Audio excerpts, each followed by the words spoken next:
এই গল্পের শুরুটা হয় অস্কার নামের এক বোবা ছেলেকে দিয়ে, যে তার লালসা মেটানোর জন্য তার পরিচারিকা থেকে শুরু করে তার প্রতিবেশীদের পর্যন্ত ছাড়ে না এবং তাদেরকে গর্ভবতী করে তোলে।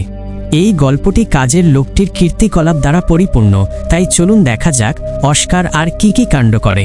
এই সিনেমাটির নাম হলো দ্য টিন ড্রাম। গল্পের শুরুতে আমরা আন্না নামের এক মহিলাকে দেখি, যিনি তার ক্ষেতে কাজ করছেন। তখনই জোসেফ নামের এক ব্যক্তি দৌড়ে আসে এবং পুলিশের কাছ থেকে লুকানোর জন্য তার সাহায্য চায়। তখন আন্না তাকে তার গুহার ভেতরে লুকিয়ে ফেলে, কিন্তু জোসেফ এই সুযোগের সৎ ব্যবহার করে এবং গুহার ভেতরেই তার সাথে মিলিত হয়। এটা দেখে আন্না সেখান থেকে চলে যায়। তখনই জোসেফ বাইরে আসে এবং তাদের দুজনের বন্ধুত্ব হয়। এরপর তারা দুজনে একসাথে থাকতে শুরু করে, কিন্তু একদিন তারা জানতে পারে যে পুলিশ জোসেফকে খুঁজছে। এর আগে পুলিশ জোসেফকে ধরে সে এই জলে ঝাঁপ দেয়। জোসেফের ব্যাপারে অনেক মানুষের অনেক কিছু বলার আছে। কেউ কেউ বলে যে সে সেখানে ডুবে গেছে, আবার কেউ কেউ বলে যে সে আমেরিকা চলে গেছে এবং সেখানে কোটিপতি হয়ে গেছে। অন্যদিকে আমরা অ্যাগনেস এবং তার মেয়ে আন্নাকে দেখি, যারা বাজারে জিনিসপত্র বিক্রি করে নিজেদের জীবিকা নির্বাহ করছে। কিন্তু অ্যাগনেস তার দেশ থেকে ভালোবাসা পেত। ইয়ান নামের এক ব্যক্তি ছিল যে পোস্ট অফিসে কাজ করত। এর পাশাপাশি সে অ্যাগনেসকে ভালোবাসত। এই ঘটনা অ্যাগনেসকে বাচ্চা হওয়া থেকে বিরত রাখে এবং অ্যাগনেস আর প্রেগন্যান্ট হয় না। তার মৃত্যুর পর তার জন্মদিনে সে লোকেদের মদ খেতে এবং ডান্স করতে দেখে। সে তার কাজ শেষ করার জন্য চলে যায়। এরপরে সে চিরকালের জন্য ফিরে আসে। আন্না তাকে নিয়ে যাওয়ার চেষ্টা করে। সে বড় হচ্ছিল না এবং না সে তার ভাঙা ড্রামকে নিজের থেকে আলাদা করত। আর যখনই কেউ তার ড্রাম ছিনিয়ে নেওয়ার চেষ্টা করত, তখন সে নিজের আওয়াজের রেকর্ড ভেঙে দিত।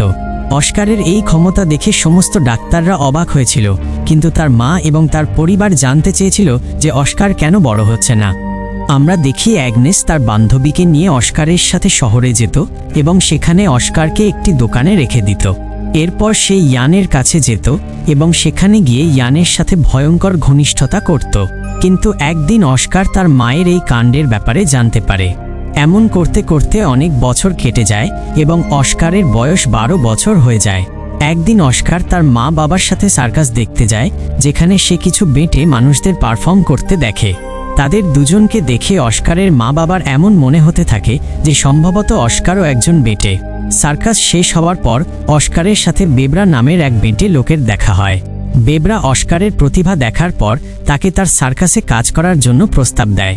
কিন্তু তখনই অস্কারের মা বাবা সেখানে চলে আসে এবং তারা তাকে নিজের সাথে নিয়ে যায়। এর কিছুদিন পর আমরা দেখি যে যেখানে অস্কারকে দোকানদারের কাছে ছেড়ে আসা হতো, সেই দোকানদার অ্যাগনেসকে ভালোবাসতে শুরু করেছিল।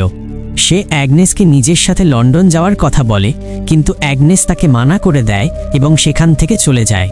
এর কিছু সময় পর অস্কার জানতে পারে যে অ্যাগনেস গর্ভবতী এবং তার পেটে ইয়ানের বাচ্চা আছে। এই কথা শুনে অ্যাগনেস খুব চিন্তিত হয়ে পড়ে এবং নিজের টেনশনের কারণে সে অনেক মাছ খেয়ে ফেলে, যা সে খেতে একদমই পছন্দ করত না। অন্যদিকে তার স্বামী আলফ্রেডের এই কথায় কোনো যায় আসে না যে অ্যাগনেসের পেটে কার বাচ্চা আছে, এবং সে শুধু অ্যাগনেসকে খুশি দেখতে চাইত।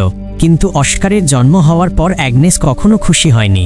সেই কারণে সে তার এই বাচ্চাটিকে জন্ম দিতে চাইত না এবং খুব বেশি মাছ খাওয়ার কারণে তার খাদ্যে বিষক্রিয়া হয় এবং তার মৃত্যু হয়ে যায়। এর কিছু বছর পর আমরা অস্কারকে দেখি যে তার ড্রাম ঠিক করতে চায়। এই সব সেই সময় হচ্ছিল যখন জার্মানি পুরো যুদ্ধ করার চেষ্টা করছিল। জার্মানরা পোল্যান্ডে আক্রমণ করার প্রস্তুতি নিচ্ছিল।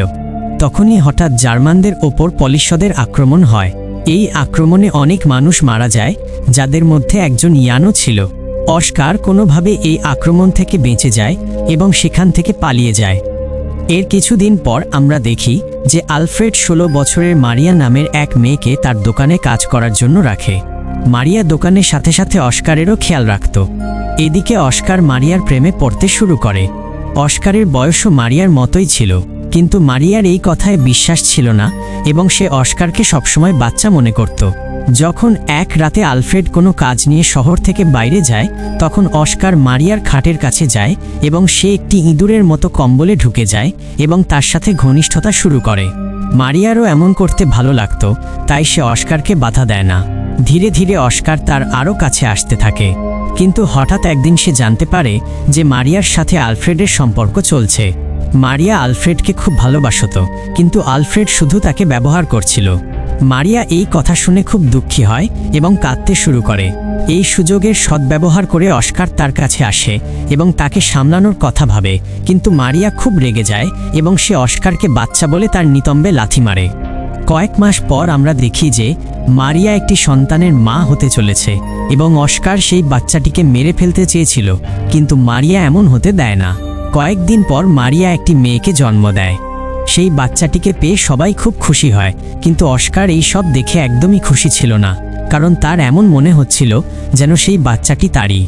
অন্যদিকে আমরা অস্কারের বন্ধু জান্তাকে দেখি, যে যুদ্ধের সময় নাৎসিদের হয়ে কাজ করছিল। সে তার দলবল নিয়ে সেই লোকদের সাথে কাজ করত যারা নিজেদের ইচ্ছামতো গান গাইত। জান্তা তার জীবন তার বন্ধুদের সাথে খুব খুশি ছিল এবং নিজের জীবন নিজের মতো করে কাটাচ্ছিল। একদিন জান্তার গ্রামে আমেরিকানদের আক্রমণ হয়। অস্কারের প্রেমিকা বেটা এই আক্রমণে মারা যায়। এই ঘটনার পর অস্কার নিজের বাড়িতে ফিরে আসে। এখানে মারিয়া তার 3 বছরের ছেলেকে অস্কারের মতোই একটি টিনের ড্রাম উপহার দেয়, যেমনটি সে তার 3 বছর বয়সে পেয়েছিল। কিন্তু মারিয়া অস্কারের এখানে আসায় একদমই খুশি ছিল না, কিন্তু আলফ্রেড তার ছেলেকে এখানে আসায় খুব খুশি ছিল। আলফ্রেড তার ছেলেকে সেই লোকদের কাছ থেকে লুকিয়ে রাখত যারা অস্কারকে হাসপাতালে নিয়ে গিয়ে তার চিকিৎসা করতে চাইত, কারণ আলফ্রেড কখনো চাইতো না যে অস্কার সাধারণ লোকেদের থেকে আলাদা হোক। শহরের পরিস্থিতি ধীরে ধীরে খারাপ হতে শুরু করে। এরপরে ভয়ে আলফ্রেড তার প্রতিবেশী লেনা এবং তার ছেলে অস্কারকে বেসমেন্টে লুকিয়ে রাখে। এর সাথে সাথে লেনা তার নাৎসি হওয়ার পরিচয়ও লুকিয়ে রাখত। কিন্তু হঠাৎ রাশিয়ার সিপাহীরা তাদের বাড়িতে হানা দেয় এবং তারা সবার সামনেই লেনার সাথে জোরজুলুম করতে শুরু করে। অন্যদিকে আলফ্রেডের নাৎসি হওয়ার পরিচয় লুকানোর জন্য অস্কার তাকে একটি ব্যাজ দেয়, যার ওপরে নাৎসি হওয়ার কথা লেখা ছিল। তখনই আলফ্রেড সেই ব্যাজটি বের করে নেয়, কিন্তু সেই জিনিসটি গিয়ে আলফ্রেডের গলায় আটকে যায় এবং তার সেখানেই মৃত্যু হয়। এরপর ভায়াস নামের এক ব্যক্তি আলফ্রেডের দোকানে আসে এবং এখন সেই এই দোকানের নতুন মালিক ছিল। দোকানটি নিজের দখলে নেওয়ার পর মারিয়া অস্কারকে আলফ্রেড করে দেয়, কারণ সে সদ্য তার স্ত্রী এবং সন্তানদের হারিয়েছিল এবং সে জানত যে নিজের কাউকে হারানোর কষ্ট কেমন হয়। আলফ্রেডের মৃত্যুর পর অস্কারের এই কথা বুঝতে পারে যে এখন এই দুনিয়ায় তার কেউ নেই। এরপর অস্কার এই সিদ্ধান্ত নেয় যে এবার সে বড় হবে। এরপর অস্কার নিজের ড্রামকেও আলফ্রেডের সাথে পুঁতে দেয়, কিন্তু তখনই কোথা থেকে একটি পাথর আসে এবং সেটি সোজা গিয়ে অস্কারের মাথায় লাগে, যার কারণে অস্কার সেখানেই অজ্ঞান হয়ে যায়।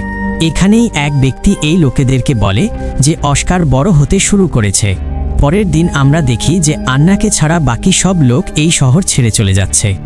এখানে অস্কার জানতে পারে যে তার চিৎকার করার শক্তি এখন চলে গেছে, আর শেষে আন্না সেখানেই ফিরে আসে যেখানে এই গল্পের শুরু হয়েছিল এবং এখানেই এই গল্প শেষ হয়ে যায়।